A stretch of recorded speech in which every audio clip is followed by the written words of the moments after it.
directing you directly to the recording of the video in case you would like to watch it. So it's recording now. Thank you everyone for joining. There's a presentation and a Q&A session at the end. I hope the whole presentation and Q&A session will take 1 hour. So we're going to be finishing at 1 p.m.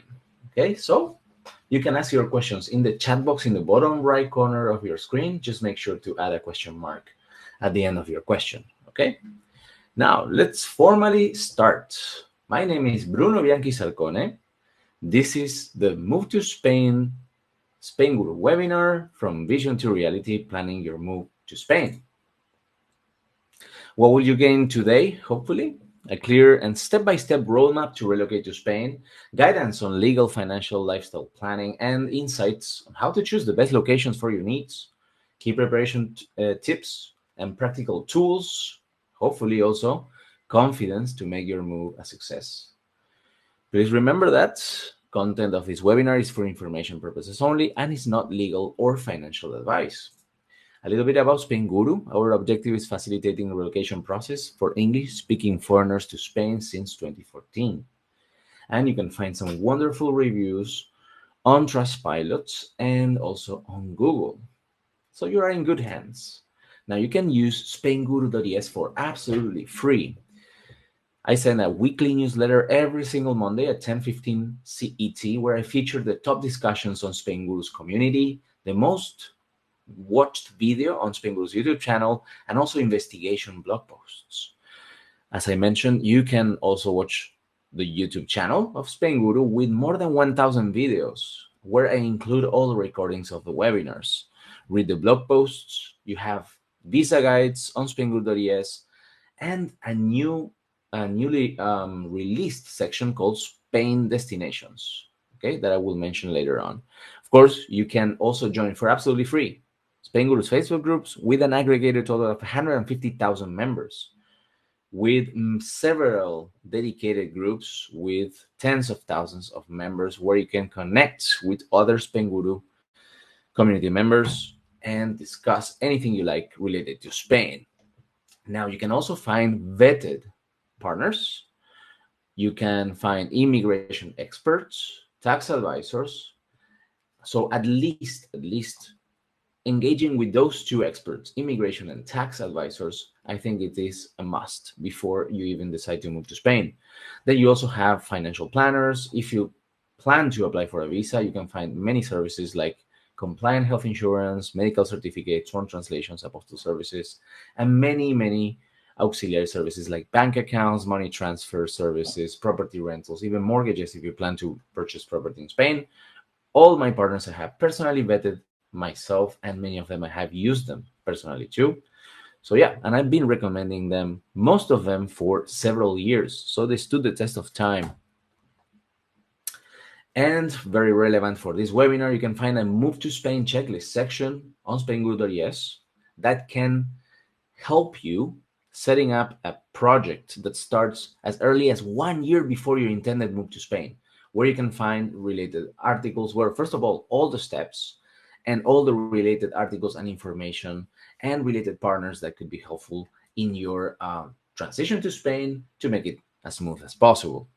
Now, let's go with the different stages of the move to Spain presentation and project, okay? And there is a total of 9 stages I would like to talk about, starting first with vision, then schedule, destination, budgets, immigration, housing, arrival, community, and the emotional journey of moving to Spain.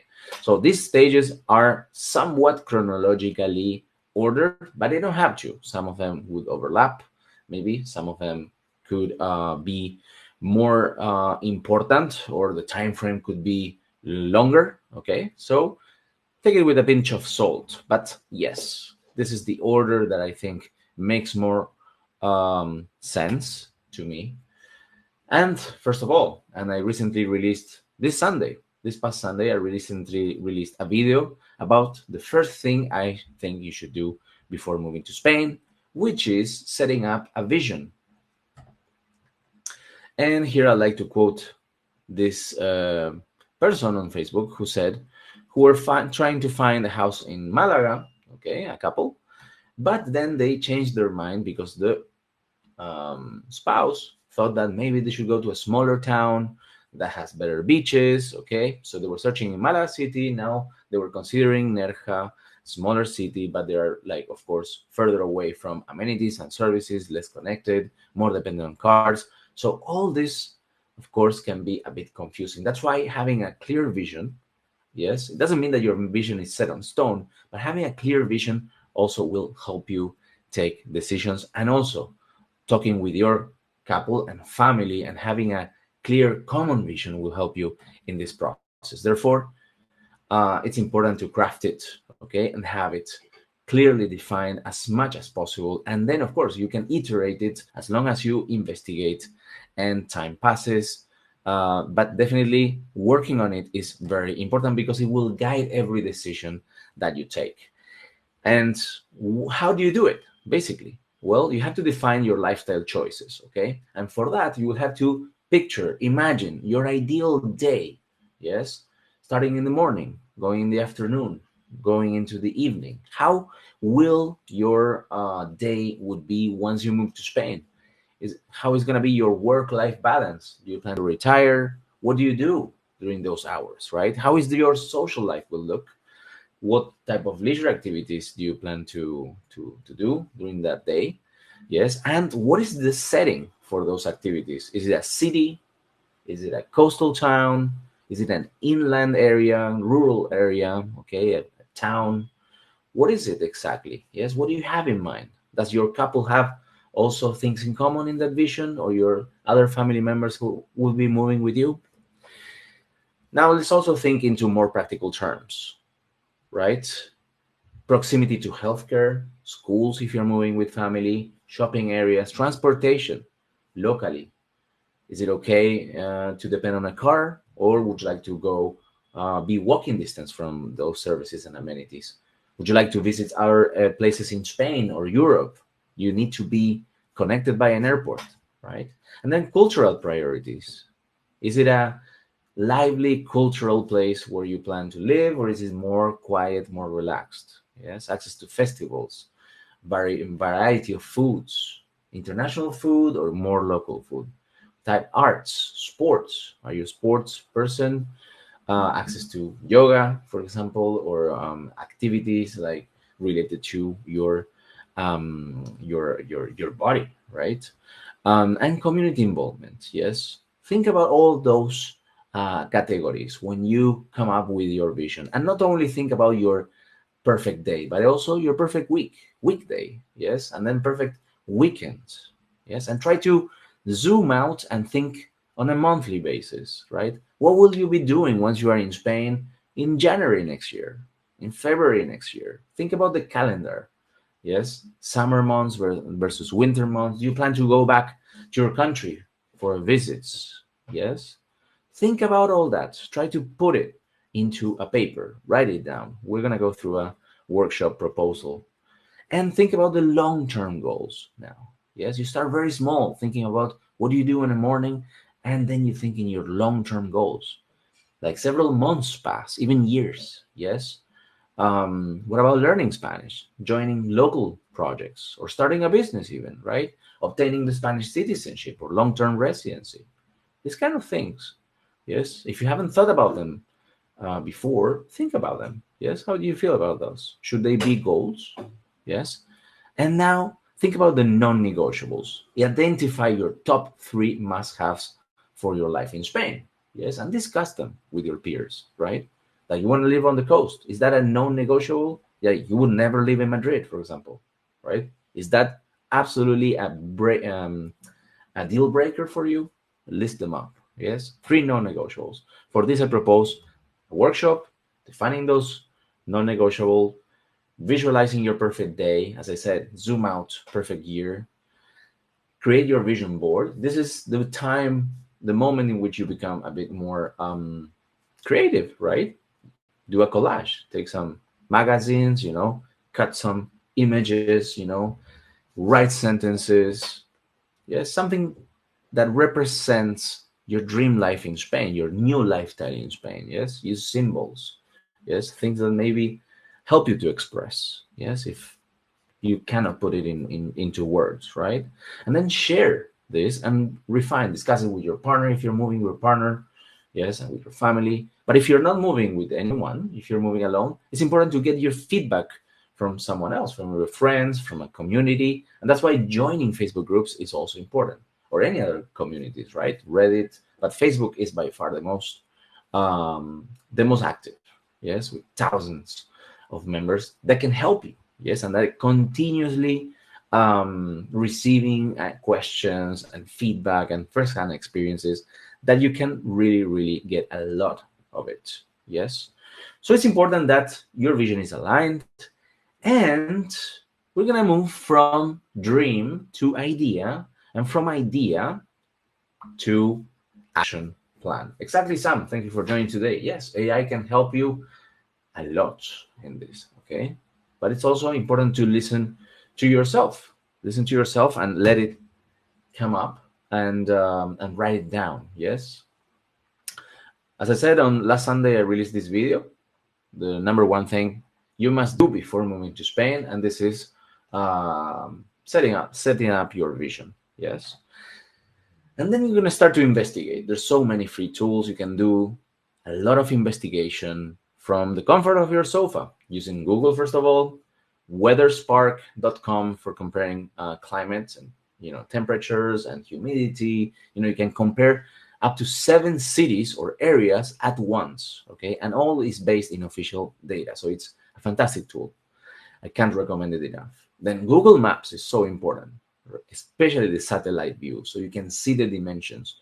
So you have a list of places that maybe you'd like to consider. Yeah, look at them on Google Maps. Look at the dimensions, the distances. Look how the streets look. Look how the different neighborhoods look. Yes, how far is it from green areas? Yes, from the coast, driving. Okay, using public transportation, right? Look through Street View as if you were there, right? That's so important in my opinion, right? And then there's idealista.com, which is the largest real estate portal in Spain, Portugal, and Italy. Specifically, Spain has a lot of data. If you are from the US, you maybe are used to Zillow.com. The data in Zillow is absolutely mind-boggling because there's so much access to data in the States. It's not the same as in Spain. The data is not so good, but Idealista does a great job. And you have very good maps, okay? And you can see even by neighborhoods inside one city, which can be very changing a lot, okay? Expensive neighborhoods, cheaper neighborhoods, etc. Then there is numbeo.com, which is a community-based platform where people share the different costs, okay, for their groceries, for coffees, for rentals, one bedroom, 2 bedrooms, rentals outside the city center, inside the city center. Is a fantastic tool. You can also compare cities, okay, and see, have a starting point for building your budget, yes, and a different lifestyle, right? And then, as I said, join the communities, right? Facebook group is by far the largest one. So it's a fantastic tool. And of course, you can find on Spainguru.es a lot of Facebook groups that are relevant if you're moving to Spain, if you're planning to move to Spain, right? And then, of course, YouTube. You can watch so many videos. There's many YouTubers out there, with lifestyle and, showing foods, places to go, and so much more.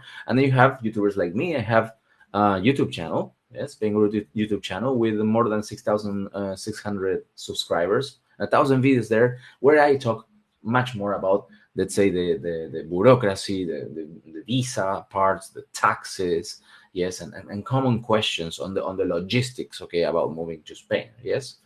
And as I said, Spainguru.es, fantastic tool, free tool, and professional help if you need to engage with professionals that I have personally vetted, or anyone else that is recommended to you. Then the second stage is schedule, yes, or roadmap, right? And why does it matter? Well, it's important because it will enable you to stay organized. And if you're organized, you're going to be less stressed out about the process, right? And it's important to stay organized because you need to potentially obtain a Spanish visa in order to move to Spain.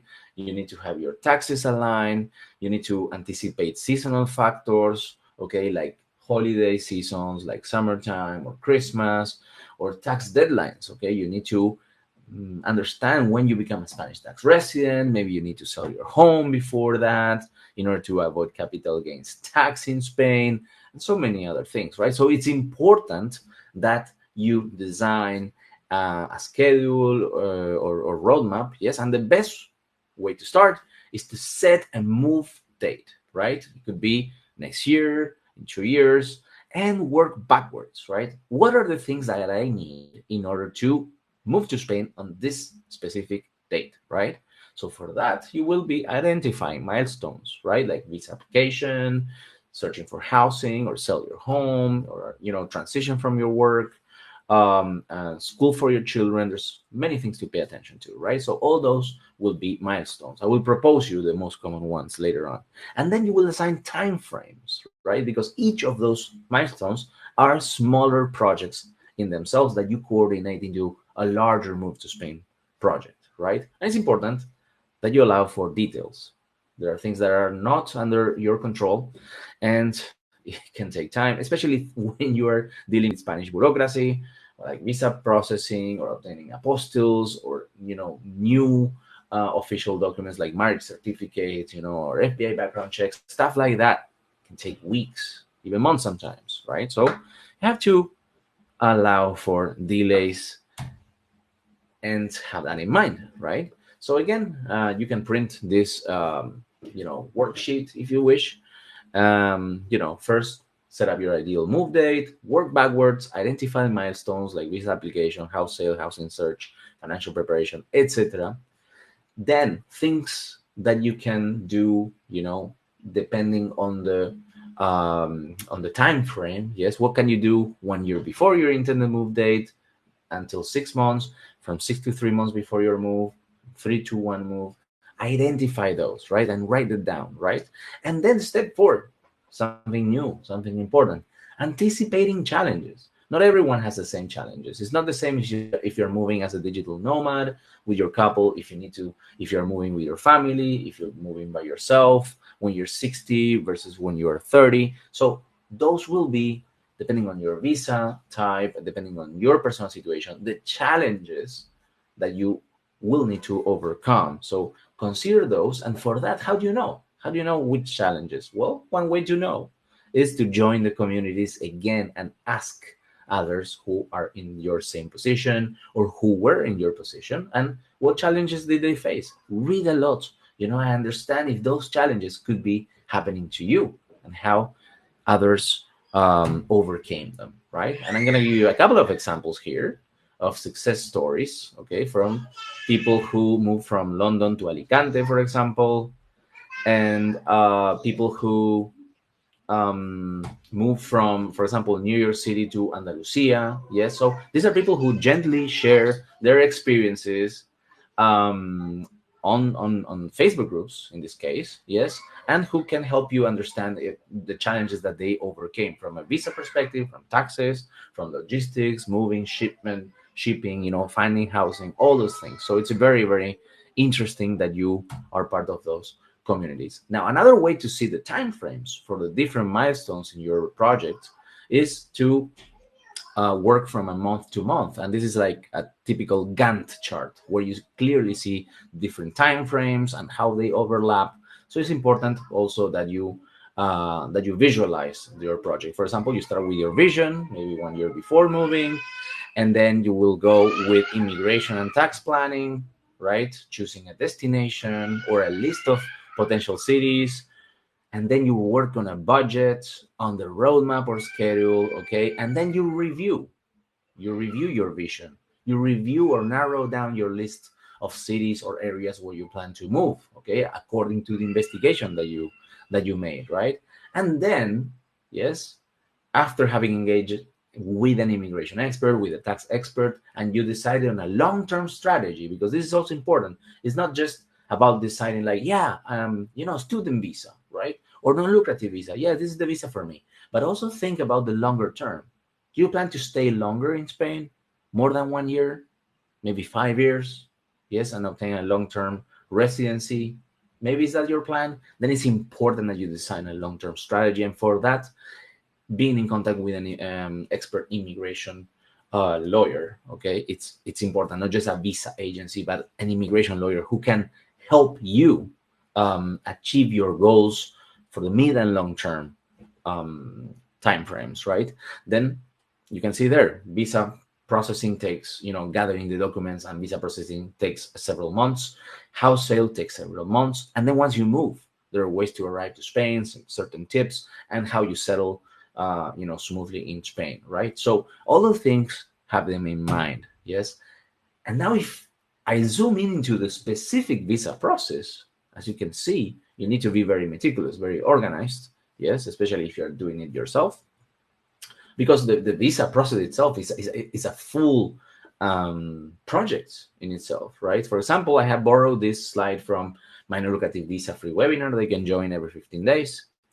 And you would start with your police check or FBI background check. If you're moving with your couple marriage certificate, if you're moving with kids birth certificates, they have a certain validity period. They need to be valid when you submit them. You need to apostille them. You need to sworn translate them to Spanish, right? You need to get financial documents to prove your funding. Yes, you need to get certificates from your bank. You need to sworn translate medical certificates, health insurance if you're not a UK retiree using the S1 form, and obtaining the appointments. Okay, this is a big bottleneck in many consulates right now, right? So all these things you need to plan beforehand, right? Of course, if you're interested in the non-lucrative visa or digital nomad visa, I have dedicated webinars for that, okay? And then allow visa processing and arrival to Spain, yes? So more tools, right? Free project management tool that I love, Trello. Trello is a Kanban or card style project management tool where you set columns, for example, to do, in progress, and done, okay? Yes, and you create for every task, you create a card. And you put a deadline, you put a responsible person, a description, links, documents, and then you move them from one column to another, right? Or any column could be, for example, house sale, or it could be visa processing, or it could be taxes, could be different categories, right? So you can be very flexible, and it's free, Trello, and I love it because it is truly a project management tool. A lot of people use Google Sheets, which is awesome because you have everything in one place as well, very easy to read, but it doesn't have the same capabilities as a project management tool. But of course, it's free and it's awesome too. Join the Facebook groups and use the Google Calendar. I love to use Google Calendar just to set reminders, even the day before something happens, or even on Monday, at 9 a.m., I put reminders for things that will happen during the week. Okay, so I put it in my little brain, the things that will happen, so it is not surprising for me that I have to run to a consulate appointment without knowing that I was going to have it that day. So it's important to stay organized and reduce stress. Then 3, destination, right? Where are you going to move? What factors do you need to have in mind in order to choose or have it as a smaller list of places, okay, where you potentially would move? Climate and geography, okay, it's important. Community and culture, how big those cities will be, okay, cities or towns. Essential amenities, as I said, access to healthcare is important, schools, transportation, shopping, those things, practical things, yes, and cost of living, so important, right? It's not the same as living in Madrid, living in Barcelona. Those are expensive cities, or San Sebastian, okay, Bilbao tend to be expensive, and you go further south, it tends to be more affordable, okay? But of course, there are different areas, different neighborhoods, and there can be big variations even in the same city, right? So for climate and geography, use weatherspark.com to understand it, okay? But basically, in the east and in the south, it is quite mild temperatures and less rainy than in the north, okay, where you see the blue color. And then there is the central part of Spain, which has more extreme variations in temperature. The winters are colder, the summers are warmer, okay, like cities like Madrid, Cordoba, okay, or Seville tend to be a little bit more extreme than the ones on the coast, like everywhere else.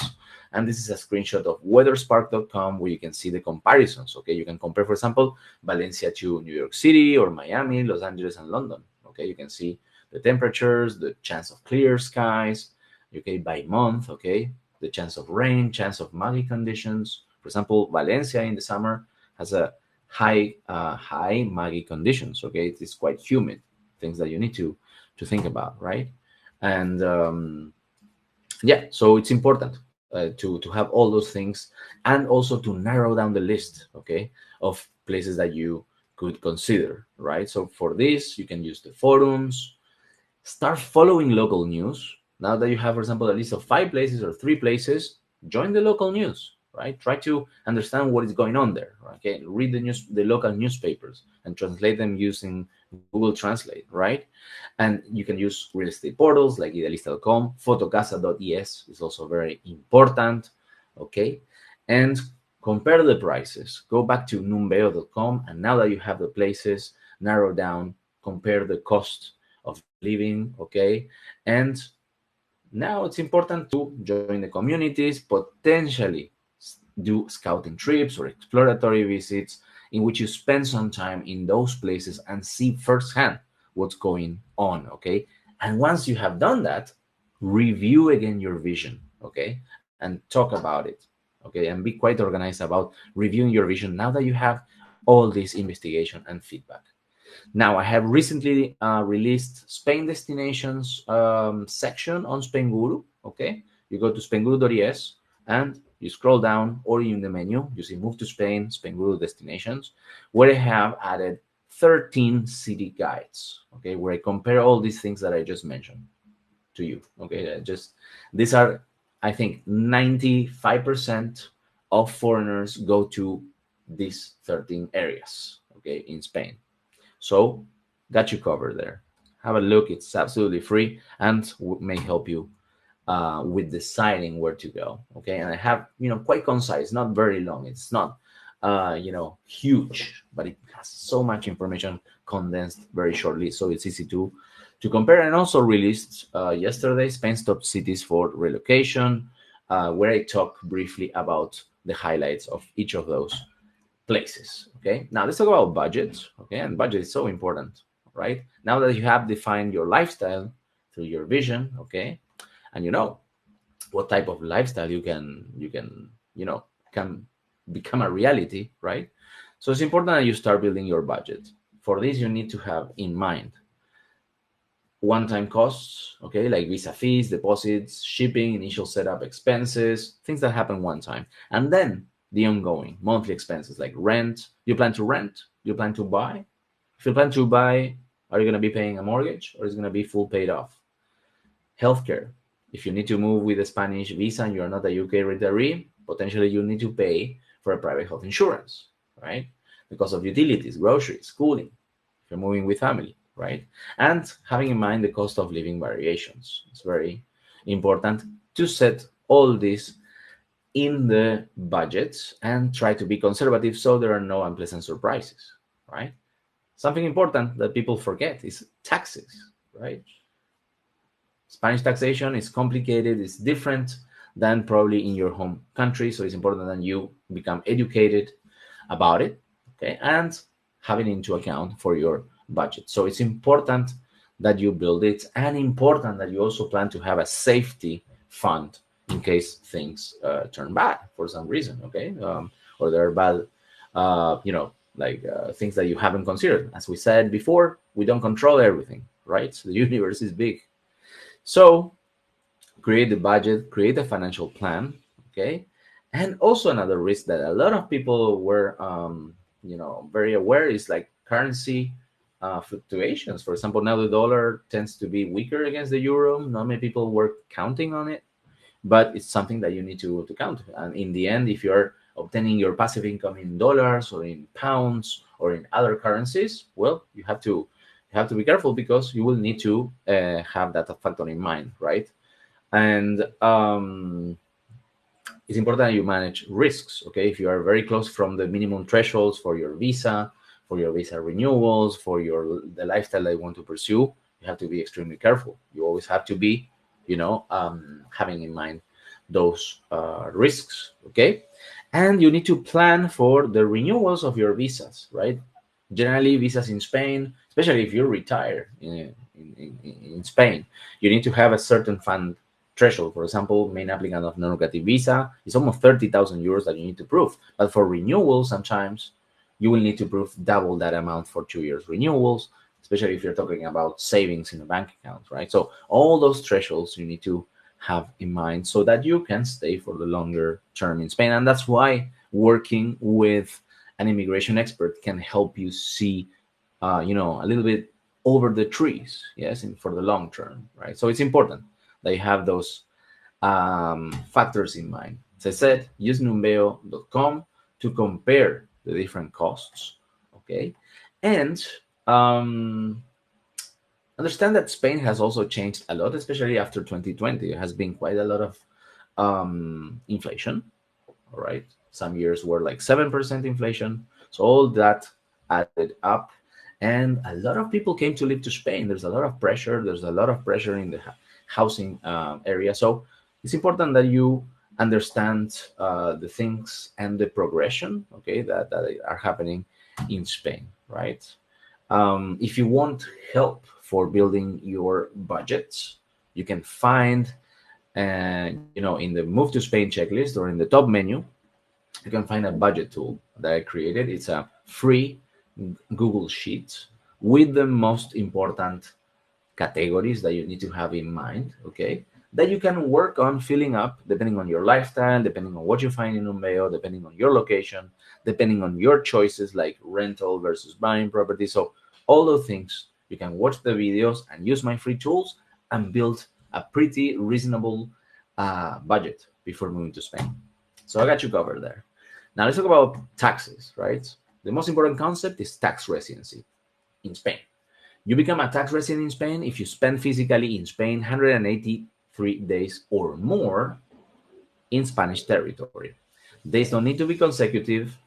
The tax years are calendar years that go from January 1st to December 31st, right? So if you haven't been in Spain a certain year and you arrive after July 2nd, you won't become a tax resident in Spain because there's only 182 days left in that particular year until December 31st, right? So on January 1st, the new tax year starts. So the clock goes back to zero, yes? There are other conditions that could also happen, even if you spend less than that time. If your main economic center is in Spain, your main income source is from Spain, tax authorities could say that you're a tax resident in Spain, or if your family lives in Spain, right? And what happens when you become a tax resident in Spain? You would be then liable for paying taxes on your global income and potentially on the net value of your assets. Okay, so Spanish tax authorities will want their cut on those on that income, right? Now, important taxes that you need to know is income tax, that is tax on progressive tax brackets that range from 19% to 47%, and that is due on June 30th. Okay, the annual income tax. The regional wealth tax that applies to net value of your assets, depending on where you live in Spain. There are different thresholds. Okay, Madrid and Andalusia are the lowest ones. Okay, there's virtually no wealth tax. Then there is a national wealth tax called solidarity tax, but kicks in at a higher threshold of 3 million plus allowances and deductions. Then there is the Modelo 720 or 720 form, where you declare your assets abroad, okay, like bank accounts, properties, etc., okay, by different categories. If any of those categories go over 50,000 euros, you need to declare those assets or rights held abroad. Then there is the capital gains tax, okay. For example, if you sell your property and you made a difference from purchase price to a sale price and you're a Spanish tax resident, regardless of where the property that you sold is, you will have to pay capital gains tax in Spain. So be careful with that. And other taxes like EV, VAT, etc., right? Now, there is an ordinary tax regime, okay, and there is a special tax regime, also called Beckham law. The special tax regime is especially applicable for employees working remotely for non-Spanish companies who move to Spain, okay? This is an option, okay? So basically, employees from abroad, okay, who move to Spain, or in generally employees who also work for Spanish companies could potentially be eligible for this special tax regime. But if you're a contractor, for example, also called 1099 in the States, there is a very, very high chance that you are not eligible for this special tax regime. And the most important advantage is that you would pay a flat 24% tax rate on your income sourced from Spain. You wouldn't pay income tax from income from abroad, and so many other things. Okay, so if you want to know more about this and many other things related to taxes, you can join my free Spanish taxes webinar that I hold every 15 days, and I always send you a recording to your inboxes. Now let's talk about the fifth stage, immigration, right? It's important that you understand your legal requirements for moving to Spain, right? So you have different visa options, okay, that lead to residencies in Spain and potentially lead to long-term residence in Spain and potentially to citizenship in Spain. The most common ones is non-lucrative visa for those who have the enough financial means to support themselves and who don't need to work in Spain. Digital nomad visas for people who work remotely for non-Spanish companies, okay? Work and entrepreneur visa. These are work permits. So if you have a project in Spain or you have a job offer in Spain, work permits. Okay, student visa, which is not really leading to a residence type. It is a permiso de estancia, so it doesn't count for Spanish citizenship by residency. So it's important to know it. It's very easy to obtain, but you will need to modify this status if you want to stay in Spain for the longer term. And then there was the golden visa, but now it's scrapped and ended in April 3rd, 2025. So unfortunately, this scheme is no longer applying. So these are the most common ones. They are not the only ones. You have highly skilled worker, etc., etc. So it's important that you understand that each of those visas work differently. They have different and specific financial and document requirements. They have different time frames. Some of them you can apply from Spain. Some of them you can't, like the case of non-lucrative visa. And you have to understand and decide your strategy correctly according to your specific situation. So it's important that you, of course, you arrive to Spain legally, okay, and you do every single step legally because it's essential for your life in Spain if you want to obtain housing, banking, healthcare in Spain, etc., etc. Right? And in order to obtain these different visas, you will need to be very meticulous and organized, and you will have to obtain documentation, okay, to prove that you are within the requirements of the visa. Normally, you will need to show passports, proof of funds, insurance, background checks, certificates, if you're moving with your married couple, with children, and you will have to ensure that those documents are legally valid via apostilles and sworn translations to Spanish, okay? And also understand that, some people think that, birth certificates, they never change or they're forever valid. Well, it's not. For Spanish bureaucracy, you need to obtain new copies, new original copies that will be valid for a certain amount of time, usually 3 months, right? So you have a window of validity. Yes, so don't think that your birth certificate from 1985 of your children will actually count on that. You will need to get a new one, a new marriage certificate, right? A new FBI background check, etc., etc. Everything has to be new and valid when you submit. If you want to know more about the different visas, as I mentioned before, non-lucrative visa, digital nomad visa webinars for absolutely free on Spainguru.es, and I highly recommend you joining those. Now let's talk about housing, right? And specifically focusing on housing in Spain once you move to Spain.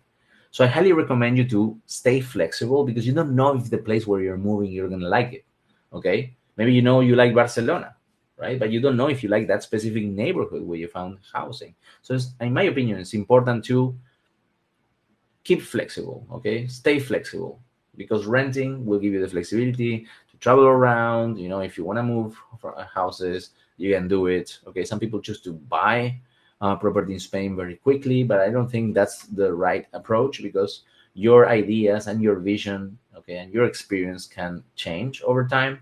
So it's important, in my opinion, to stay flexible. So it will not commit you, okay, and will also help you if you like the place. It will also help you to find better housing, even for the longer term, okay, like renting longer term in a specific place.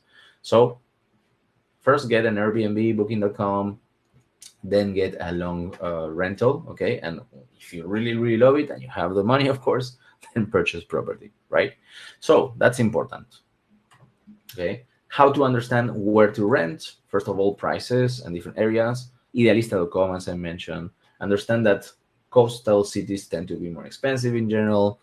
Barcelona is one of the most expensive, but also Madrid, being the capital city as well. And as you can see there on the maps, you can see that the different areas, different regions have strong variations. Okay, and even inside each city, there are strong variations among the different neighborhoods.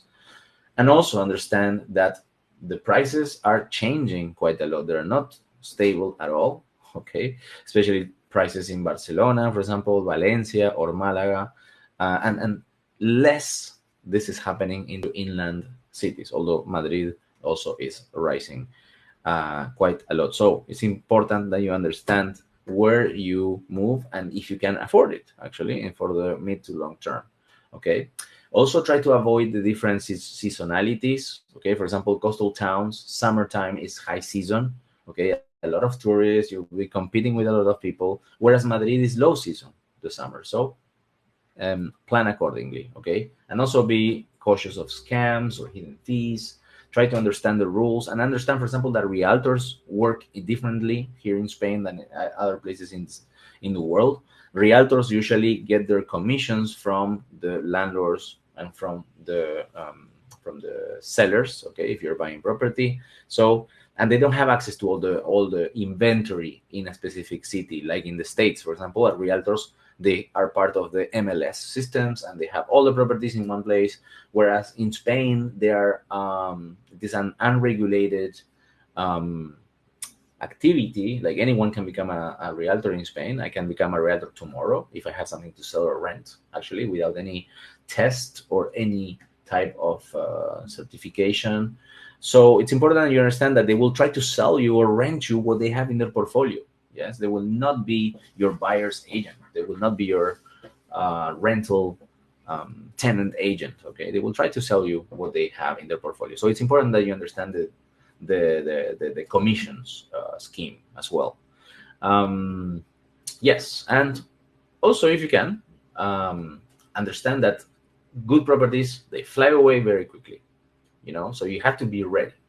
You have to be ready, but still apply the checks, so not to be scammed. But once you find a property that is okay, that is right, you need to move very quickly. Okay, because markets are quite crazy here. Okay, if you can seek legal advice, great. Understand the different types of contracts: short term, mid term, long term. There are different contract variations. They have some let's say importance if you plan to obtain an empadronamiento, which is a certificate that proves your address that is necessary for certain procedures, like obtaining your residency card. So you need to rent a place where you can get your empadronamiento. Yes, so all those things you need to have them in mind, and especially if you're moving to Spain as a retiree without having financial history or a job in Spain.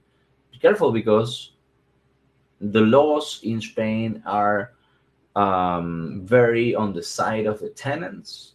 Okay, so it is very common that tenants move to a place and they stop paying after 1 month. These are called inquiocupas. Yes, and landlords are extremely paranoid about this, because they're right to be, because the laws, basically, they cannot evict anyone who stops paying. Okay, very quickly, and they need to keep on paying the utility bills for the people who are not paying the rents. So they're very paranoid, and there's not so much data like credit scores or eviction history available. So the landlords don't have many tools to profile the tenants. And if you are a foreigner who is a retiree under a non-lucrative visa coming to Spain, sometimes you will face the problem that the landlords will require you to hire default payment insurance. And the default payment insurance here in Spain will require that you have pay slips from Spanish companies, financial history, etc. And then it will be difficult for you. And this is some screenshots from Spainguru community members in the non-lucrative visa groups, that they're having some problems to find places to rent for the long term.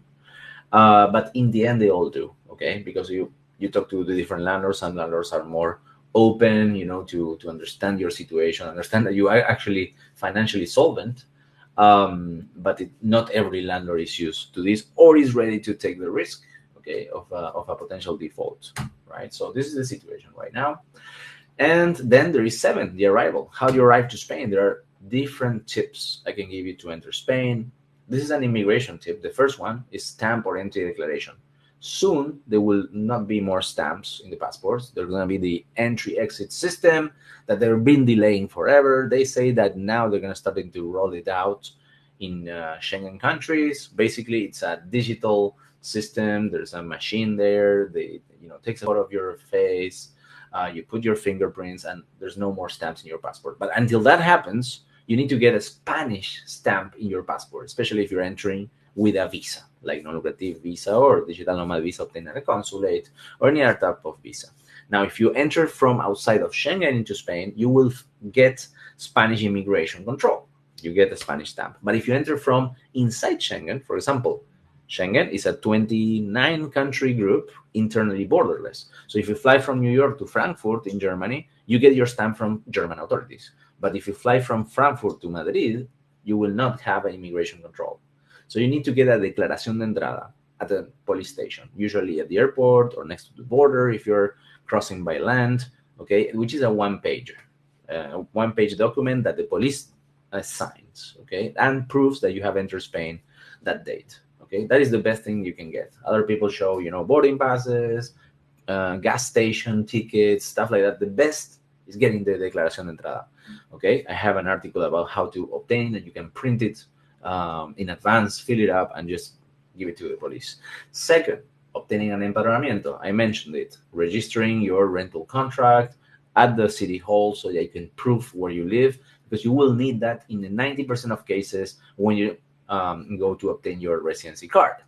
Then open a non-resident bank account, okay, at any of the brick and mortar banks. You will need a IBAN, okay, a Spanish bank account to pay your rent, to pay your utilities, to pay, anything. It's important that you have it, okay?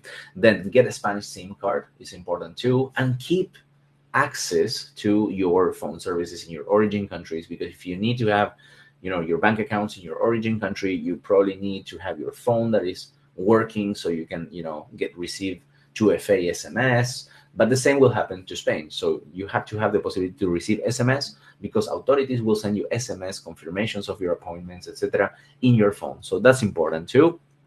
And then you're technically required to obtain your TA card or residency card at a national police station or for an office by putting your fingerprints and showing your empadronamiento in 90% of cases, by showing your visa, by showing your entry stamps or declaración de entrada, etc., etc. So those are the 5 things that you need to pay attention to when you enter Spain. As I mentioned, most brick and mortar banks offer non-resident bank accounts, and generally, if you're coming from a place that doesn't have euros, if you have dollars or British pounds, most of expats would open a Wise account. You can find a referral code there on spainguru.es/financial services for Wise. Wise is a portal that will create a bank account in the major currencies. It will create a bank account in dollars, one in euros, one in British pounds, one in yen, okay? And then you would transfer from your, Bank of America in dollars to the Wise account in dollars. You then do currency exchange within Wise. You transform it to euros. It will go to your bank account in euros in Wise, and then you transfer it to your brick and mortar bank in euros, okay? And then you will enjoy very good currency exchanges and a very beautiful UX or user experience platform. I've been using Wise for many, many years. I use it for my customers abroad, and it works fantastic. I have heard some horror stories, not only about Wise, but any bank, basically. There's always some story there. But in my personal opinion, Wise has worked fantastically. It's very useful. And as I said, there are different ways to keep your phone number from your origin country and combine it with the Spanish phone numbers, okay? Then let's talk about community. It's important when you arrive to Spain that you get a support network, try to get friends, be in contact, and build connections, okay? For this, join any group, okay, including expat groups. A lot of people say like, oh, you're moving to Spain, what are you going to be with other expats, with other Americans, with other British people? Of course, why not? Okay, it's important that you make friends, that you um, build that support network and connections, join language exchanges, clubs, sports, anything you can do, right? Because it's important. You're going to be, let's say, alone. You're going to have your extended family, and it's not only because of lifestyle and having a great life, but also if things go wrong, if you need some help, some practical help, and knowledge and information, it's important to know and meet the most most people possible. Okay, now in order to enjoy life at its fullest, of course, try to immerse yourself. Dance classes, sports, art workshops. As I said, learning Spanish is huge. Okay, so it's very, very important. At least the basics, right? And also you could volunteer.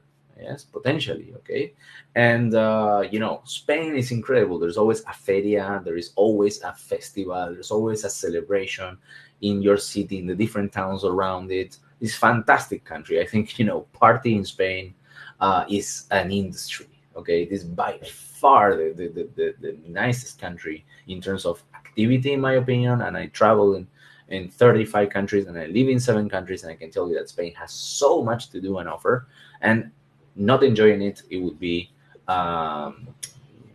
very bad decision, in my opinion. So it's important that you consider it, because it will make you feel at home very soon.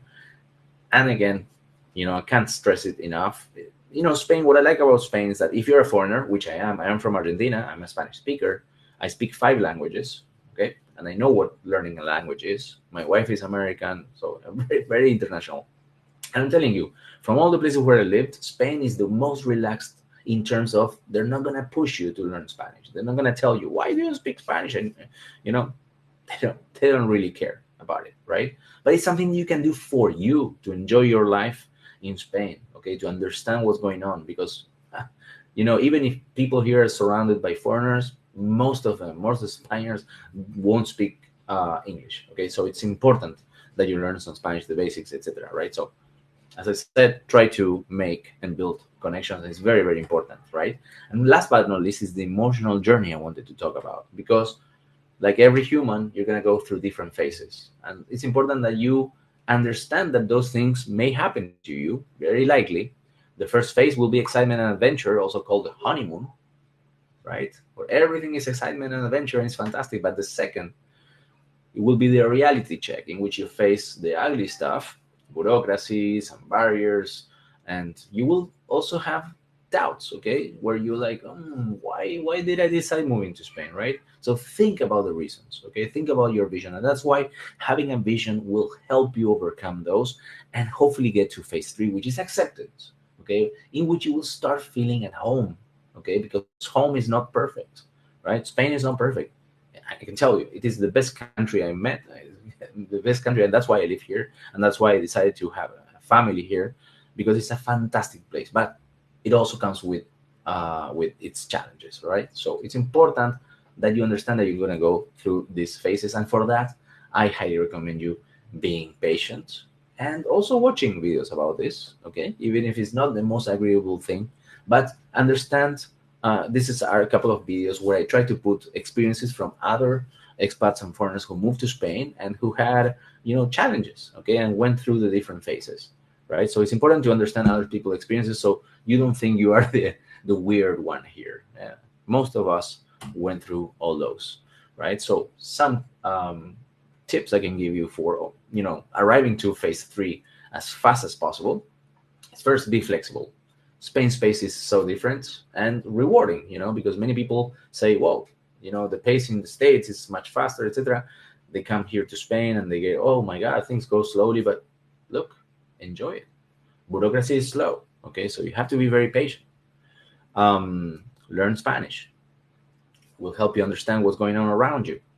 Try to have an open mind, okay? Don't think that the same cultural aspects in your country will apply here in Spain, right? There's a lot of things going on. I moderate many groups. I talk to foreigners a lot, okay? And I see sometimes they're trying to, put their country's views into Spain, and it's normal to do so, but It will go against you being and feeling at home, right? Build your support network. I can't underline it less more, because you're going to be alone here, right? So you need someone to help you. You need someone to be with you, and of course that's the start, okay?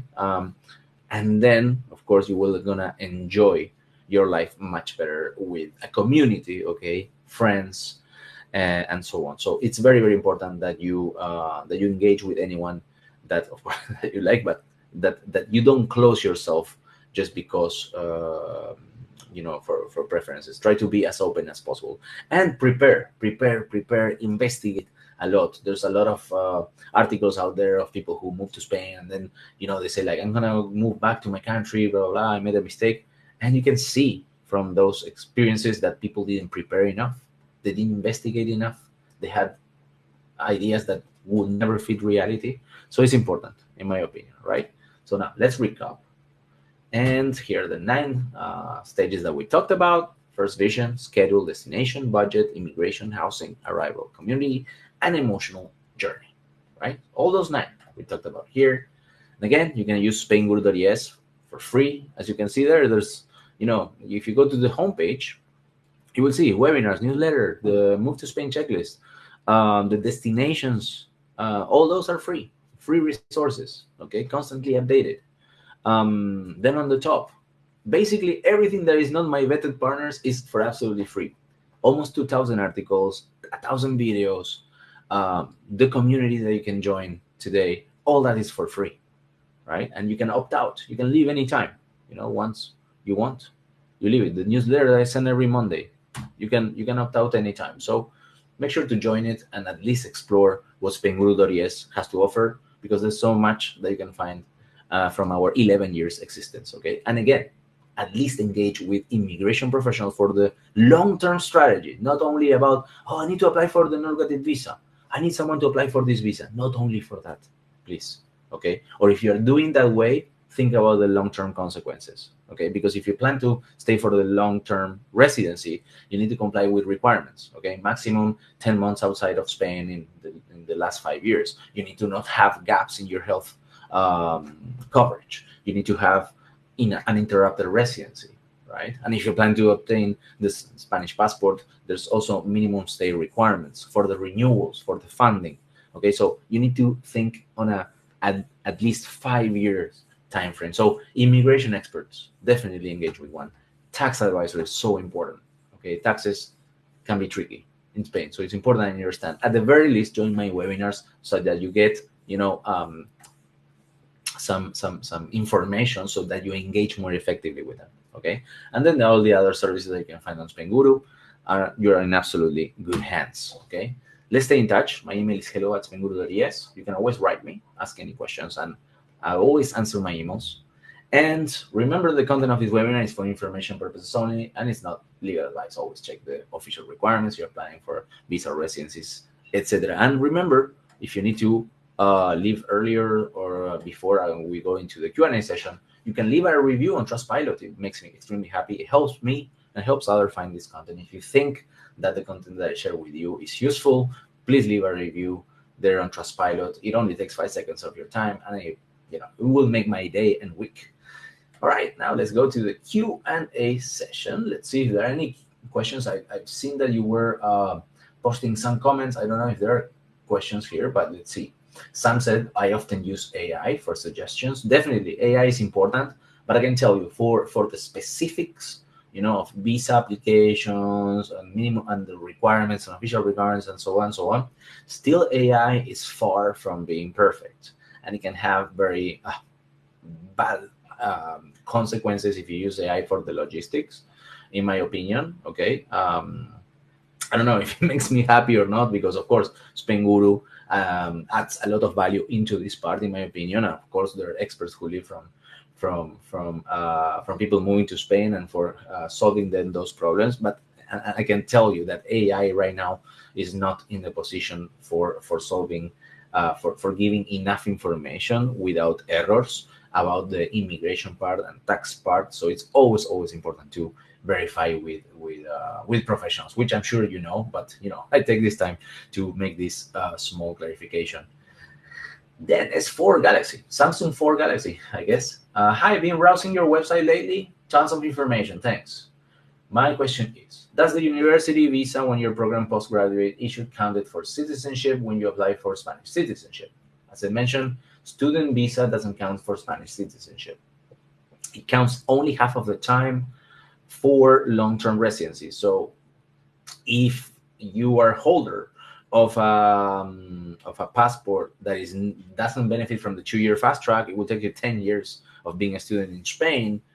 And also, there is a requirement that you need to modify for a residency at some point in that journey. So consider going with an immigration expert, at least consult with one, to make sure that you're applying. If your plan is to stay in Spain for a long term, okay, and you plan to enter as a student of university degree, etc., and you plan to stay in Spain, you need to have a very clearly defined roadmap, okay, because there can be very costly mistakes, okay. I'm asking about institution partner with some Spanish university, proving online studies once arrived in Spain.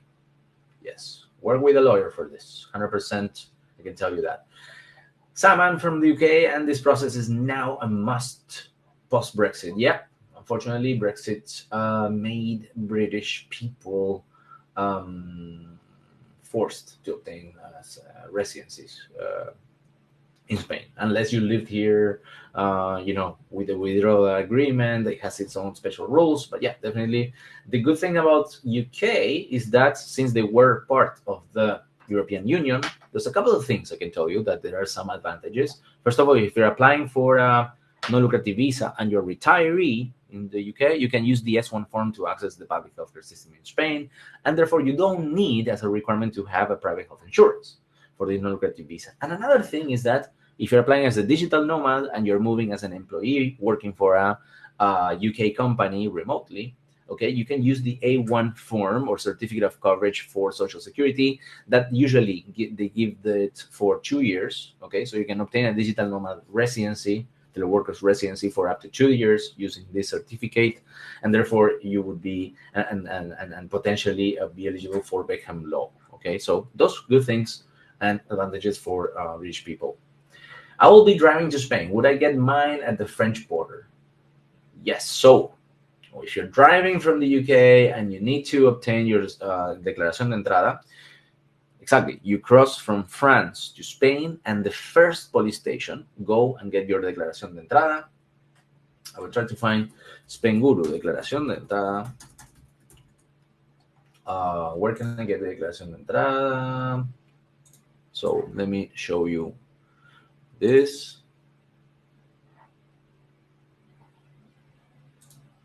Window, share.